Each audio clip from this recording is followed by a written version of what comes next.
L'information sur Equinox Télévision.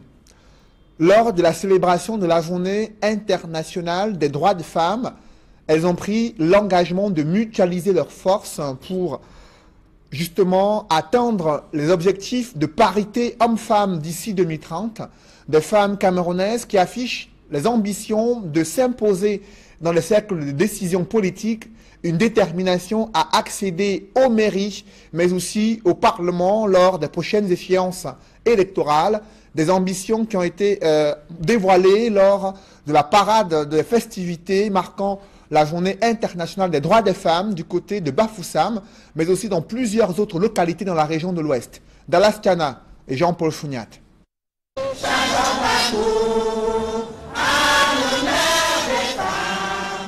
Des milliers de femmes de la MIFI à la place des fêtes de Bafoussam, toutes mobilisées pour la célébration de la 33e édition de leur journée internationale, 8 mars 2018. Toutes couches sociales confondues, elles démontrent leur capacité à performer dans des tâches autrefois réservées exclusivement aux hommes. Les femmes de la sécurité donnent le ton. D'entrée de jeu, deux d'entre elles, de la Sûreté nationale et la gendarmerie, assurent la garde du gouverneur de l'Ouest et le préfet de la MIFI en ce jour. Pendant que leurs collègues d'un pas alerte montrent la vitalité des femmes à jouer les premiers rôles dans les missions régaliennes de défense et de sécurité dans un contexte de remous sociaux dans les régions anglophones. Deuxième attraction à la place des fêtes de Bafoussam, des femmes au volant d'engins lourds, maniant le mastodonte en toute aisance. Du reste, toutes les femmes des différents corps socio-professionnels, associations paysannes, militantes des partis politiques sont au rendez-vous. Ce que je vais leur dire, c'est pour continuer dans le message, de ne pas dévier. Ce que je vais leur dire, c'est pour continuer dans le message, de ne pas dévier le thème du 8 mars, de rester dans un climat de débat, de réflexion, pour que la femme offre toujours le meilleur d'elle-même. À Koutaba dans le Noun, une mobilisation des grands jours, tout en assurant la sécurité de tous, les femmes du BETAP ne perdent pas de vue leur rôle premier dans la société. C'est un temps pour les femmes pour marquer une pause et réfléchir comment les femmes doivent se comporter pour mieux progresser dans l'avenir. En cette veille d'importantes échéances électorales au Cameroun, les femmes de Koutaba appellent à plus de solidarité d'entre elles pour damer le pion aux hommes le moment venu. Que les femmes soient également soutenues par d'autres femmes, qu'on laisse les petites guéguerres entre les femmes, parce que justement, les petites guéguerres entre les femmes profitent aux hommes. Et à Banjoun dans le Konki, même mobilisation avec comme message principal la mutualisation des forces de toutes les femmes pour l'atteinte de la parité homme-femme. Il est question pour chaque femme de mettre sa pierre à l'édifice pour que toutes les femmes, de toutes les couches sociales, de tous les secteurs d'activité, puissent, à l'horizon 2030, se démarquer du lot, afin que nous ayons un équilibre entre les deux sexes. En quittant les différentes places des fêtes de Bafoussam, Koutaba et Banjoun, comme partout ailleurs, un message à toutes, des réjouissances populaires en toute dignité et responsabilité, sans excès et débordement, dans des bars, dancing et autres points chauds des quartiers. Dans la capitale économique du Cameroun, des femmes socialistes se sont mobilisées durant la parade marquant la Journée internationale des droits des femmes.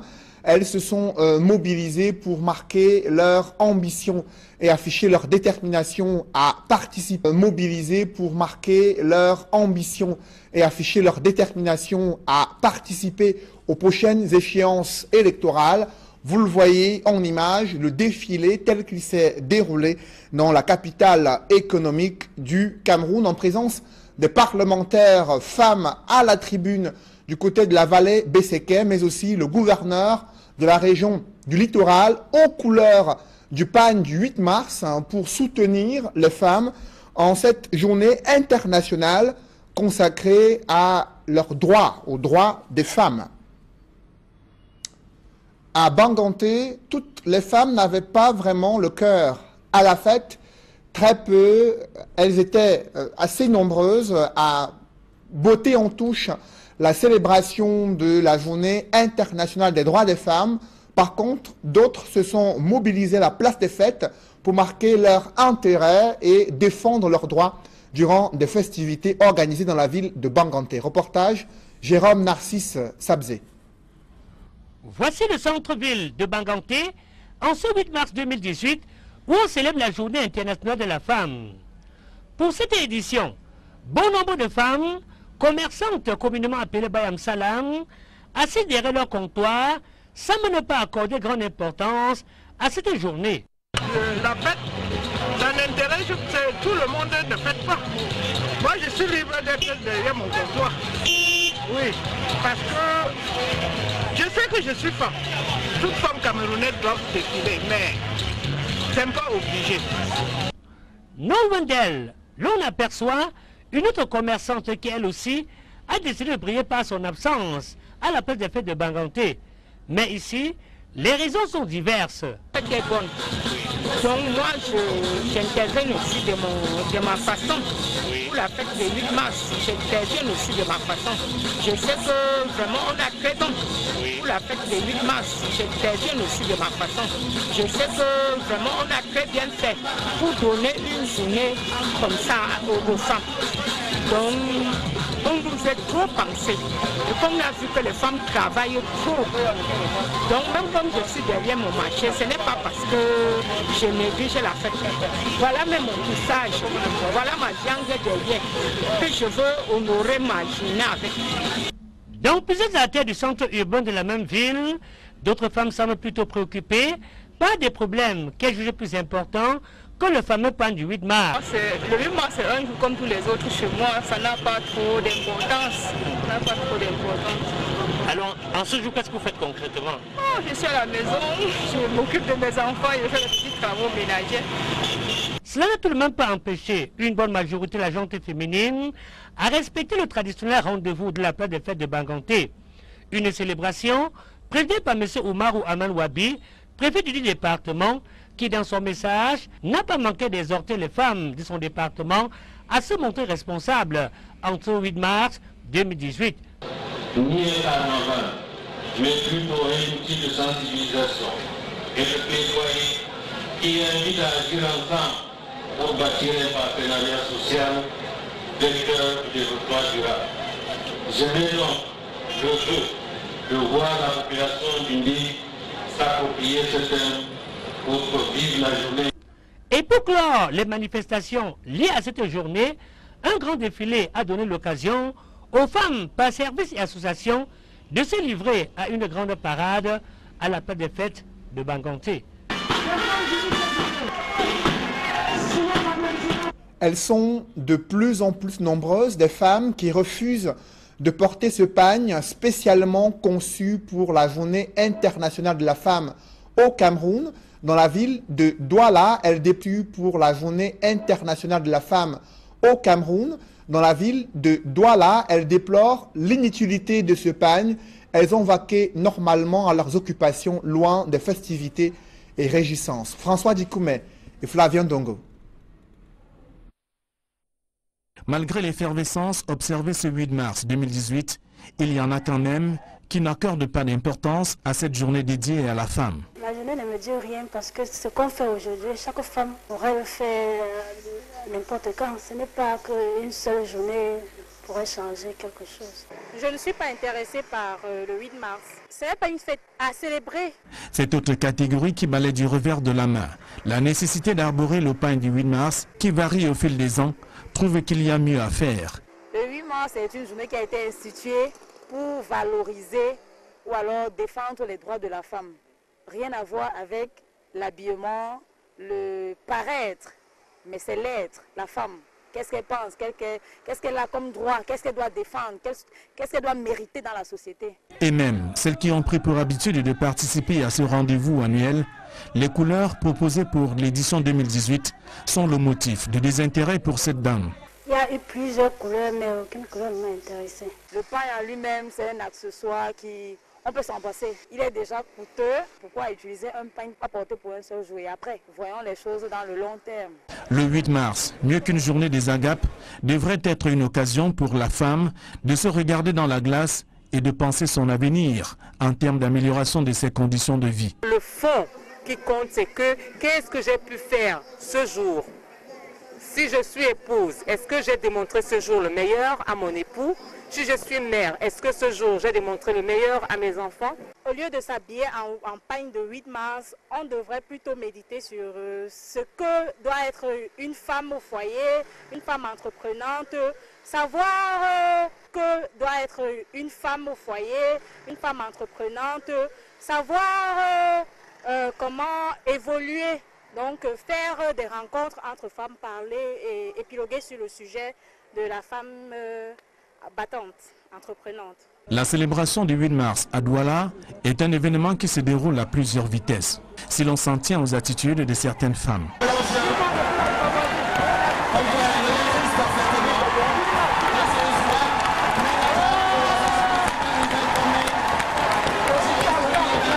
C'est la première dame du Cameroun, Chantal Biya, qui a présidé la célébration de la Journée internationale de la femme au boulevard du 20 mai à Yaoundé, en présence des milliers de femmes qui ont défilé dans la cité capitale. Dans le reste de l'actualité, le gouvernement s'active dans la recherche de financement pour ses projets énergétiques. Une banque française vient d'octroyer au Cameroun un crédit de 109 milliards de francs CFA. Ces fonds doivent servir au financement, à la réhabilitation et bien sûr l'entretien du réseau de transport d'électricité dans la capitale économique du Cameroun. Des détails avec Élisée Bokba et Marcelin Gansop. Si la signature des documents suffisait à électrifier la ville de Douala, l'on dirait alors que les populations peuvent enfin pousser un ouf de soulagement et fermer progressivement la page de délestage. C'est aller vite en besogne, puisque les parties camerounaises et françaises en sont encore à la mobilisation des moyens financiers nécessaires à la réalisation de ce projet porteur d'espoir. Il s'agit du projet de renforcement du réseau électrique de la ville de Douala. Dans une première phase, nous avons connu la réalisation d'importants projets pour la production, pour l'augmentation de la capacité de l'offre énergétique. Cette phase se poursuit actuellement dans la seconde par le renforcement et la stabilisation du réseau de transport. La signature par le renforcement et la stabilisation du réseau de transport. La signature de la convention d'aujourd'hui permettra d'allouer à peu près 108 milliards dans le cadre du renforcement du réseau électrique à Douala, dans le cadre du renforcement de la capacité de production pour que, au plan économique, au plan social, nos entreprises ainsi que nos familles puissent bénéficier donc d'une énergie stable, d'une énergie régulière, d'une énergie qui satisfasse aux besoins et aux attentes de nos populations. Les travaux qui vont coûter la bagatelle d'environ 109 milliards de francs CFA seront exécutés par le groupe français Bouygues Énergie et Services. Il est question d'augmenter la capacité de transport en électricité en vue de l'accroissement de l'offre en énergie électrique à Douala face à une demande sans cesse croissante des opérateurs économiques et des ménages. Pourquoi la Société Générale s'est présentée et a présenté une offre pour le financement? C'est parce que, comme l'indiquait Monsieur le Ministre, c'est un projet qui est important pour la population du Cameroun, d'avoir ce renforcement et cette stabilisation du réseau électrique de Douala. Et donc c'est un projet qui pour nous fait sens. Et c'est pour cette raison que la Société Générale s'est positionnée et a proposé donc de financer 100% du contrat commercial qui est signé par Bouygues Énergie Services et les autorités camerounaises. Le projet se décline en 4 composantes, que sont le renforcement des moyens de transport d'énergie, la sécurisation et la fiabilisation de l'alimentation de la ville de Douala, puis l'augmentation de la capacité de transformation, ainsi que l'amélioration de la viabilité des installations. Reste à évaluer les biens et à indemniser les populations concernées avant la mise en route effective du projet. La situation sociopolitique et sécuritaire préoccupe au plus haut point le gouvernement. Il veut désormais tout savoir en temps réel sur l'ensemble du territoire national. Le renseignement vient d'être réactivé à son plus haut niveau et le tout nouveau ministre de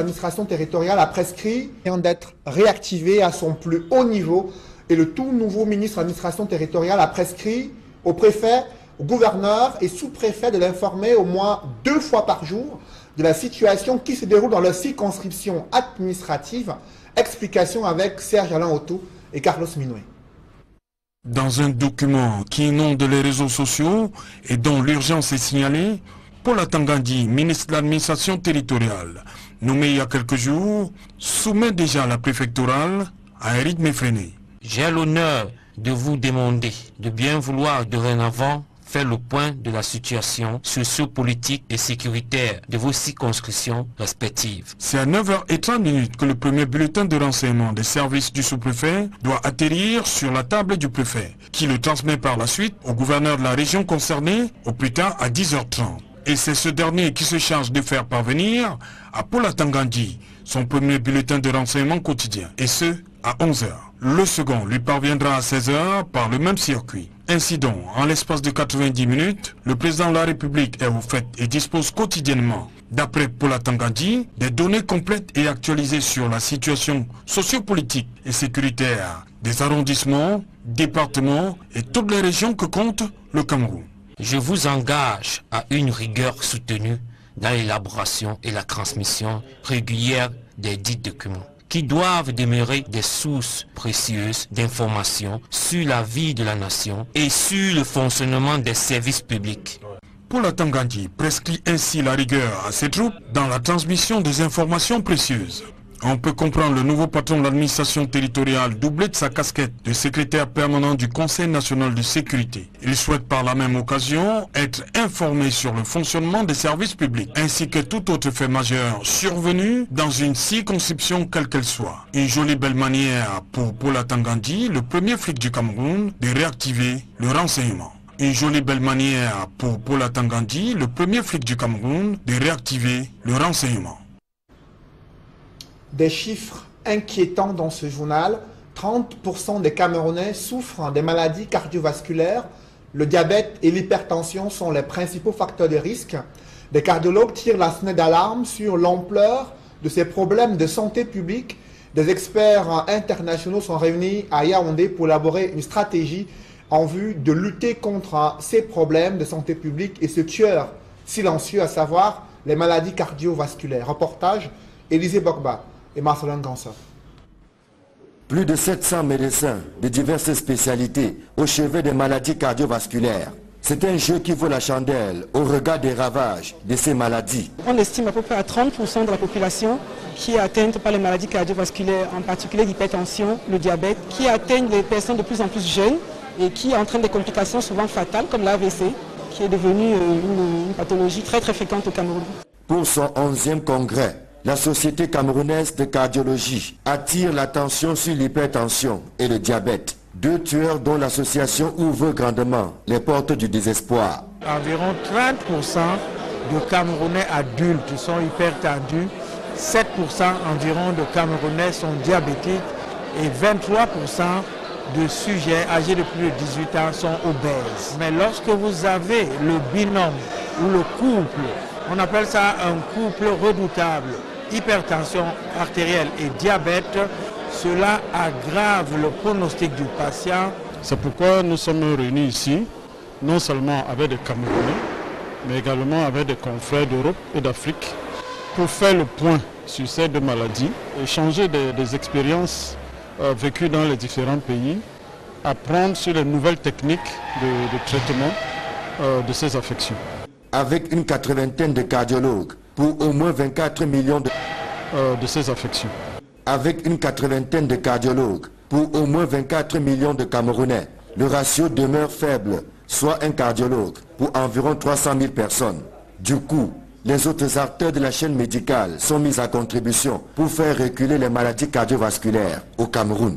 Les spécialistes que nous sommes vont également échanger avec les médecins généralistes, qui sont les personnes qui reçoivent en première ligne les malades. Il importe que nos médecins généralistes soient vraiment bien équipés pour le diagnostic et le traitement des maladies cardiovasculaires, notamment l'hypertension et le diabète. Nous allons éduquer les infirmiers parce que nous n'avons pas suffisamment de médecins pour faire face à cette pandémie. Et puis nous avons les experts, les médecins spécialistes, que ce soit les internistes, les cardiologues, les neurologues, les néphrologues, tous ces spécialistes-là, nous planchons sur la problématique et nous mettons en place les stratégies pour une meilleure prise en charge de nos patients. La présence des cardiologues venus d'ailleurs traduit la volonté de la Société camerounaise de cardiologie à se remettre constamment en cause afin de puiser auprès de cette expertise étrangère de nouvelles armes nécessaires à la prise en charge des maladies cardiovasculaires.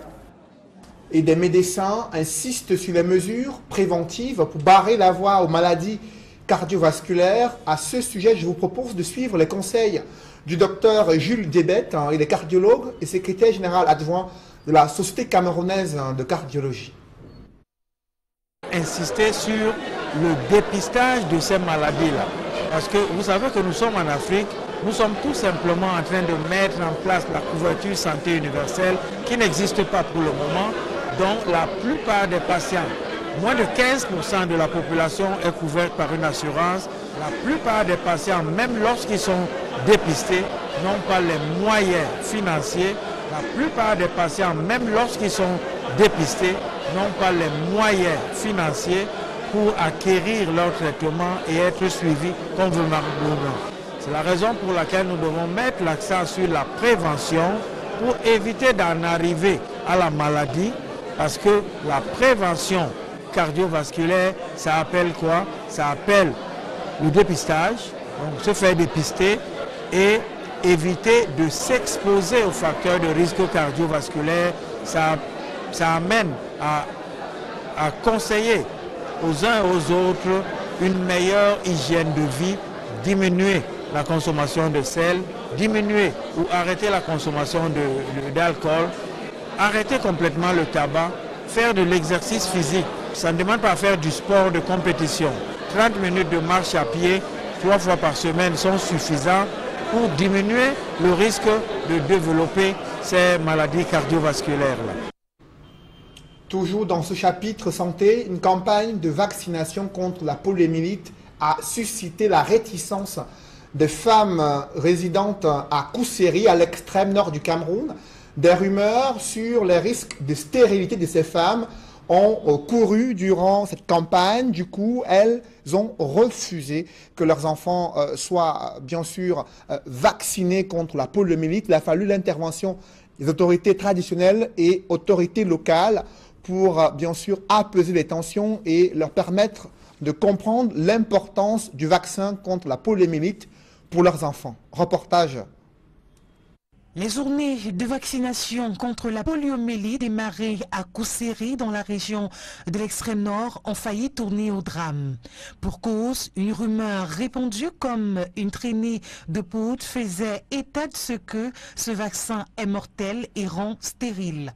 Avant, là, elle ne veut pas d'amener. Elles disent que la vaccination rend stérile. Avant, là, elle ne veut pas d'amener. Elles disent que la vaccination, là, c'est pour stériliser les femmes.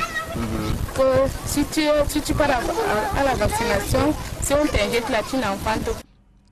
Face à cette rumeur, pour garantir un plein succès à cette campagne de vaccination menée par l'UNICEF, les autorités administratives et traditionnelles de cette localité ont tenu à rassurer les populations sur la nécessité et la qualité de ce vaccin. Il n'y a pas de danger dans ce vaccin.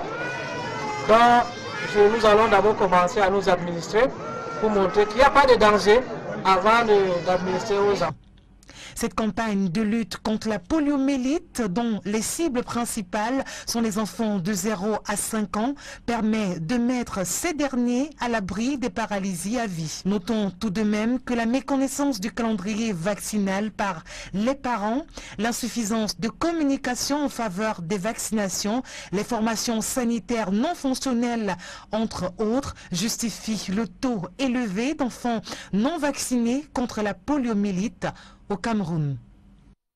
Un reportage de Isabelle Carole Zoupet. Où en est-on avec la formation des jeunes talents à l'Académie nationale de football? Ils sont déjà présents sur le terrain avec les encadreurs, techniciens, mais aussi ces jeunes talents qui commencent à se faire former et bien sûr à leur talent qui est de plus en plus encadré pour obtenir des futurs Samuel Eto'o-fils au Cameroun. Des précisions avec Ike Cyril dans ce reportage. Je vous parlais donc de cette formation des jeunes talents à l'ANAFoot, la formation qui a d'ores et déjà débuté après les phases de présélection et de sélection de ces jeunes talents. Vous allez le découvrir dans ce reportage signé Ike Cyril. Fini. Vous allez le découvrir dans ce reportage signé Ike Cyril. Fini la phase de sélection, place désormais au démarrage effectif des cours. La rentrée footballistique à l'Académie nationale de football est fixée au 10 mars prochain. J'annonce pour samedi 10 mars 2018 la date effective de la formation et dans la rentrée footballistique de la première cuvée des pensionnaires régionaux de l'ANAFoot. Sur le mode de fonctionnement, l'ANAFoot annonce qu'il s'agira d'un régime externe dans les régions. Nous fonctionnerons en régime externe. Les pensionnaires bénéficieront de 3 jours de football dans la semaine. La formation étant gratuite, ils devront débourser 10 000 francs pour l'inscription et 40 000 francs pour le kit d'entraînement. Un total de 50 000 francs CFA donc à débourser par chaque enfant, retenu au terme de 18 jours de tests conduits par 20 experts de l'ANAFoot dans chaque région. Nous avons ainsi retenu 50 pensionnaires dans les 10 pôles régionaux de l'Académie, à savoir 25 filles, 25 garçons dans la majorité des localités. Toutefois, dans ces deux régions où le quota féminin n'a pas été atteint, nous avons procédé à un réajustement en choisissant toujours les meilleurs des dossards sur la liste de nos experts commis à la sélection. En plus de ces 50, nous avons retenu 10 jeunes garçons, toujours parmi les meilleurs, par ordre de mérite, pour constituer des listes additives et faire passer le quota des pensionnaires à 60 dans les régions. Ceci fait passer à 600 le nombre d'enfants admis à rejoindre le pôle régional de l'Académie. La formation qui démarre le 10 mars prochain dans les régions débouchera sur la sélection des 50 jeunes qui seront admis au pôle central de l'Académie nationale de football à Yaoundé. Mesdames, Messieurs, c'est la fin de ce journal. Merci de l'avoir suivi. Restez sur Equinox. Mesdames, Messieurs, c'est la fin de ce journal. Merci de l'avoir suivi. Restez sur Equinox Télévision juste après cette édition du 20h. L'émission Regard Social présentée par Éric Fernand Kouamo. Bonne soirée sur cette même antenne.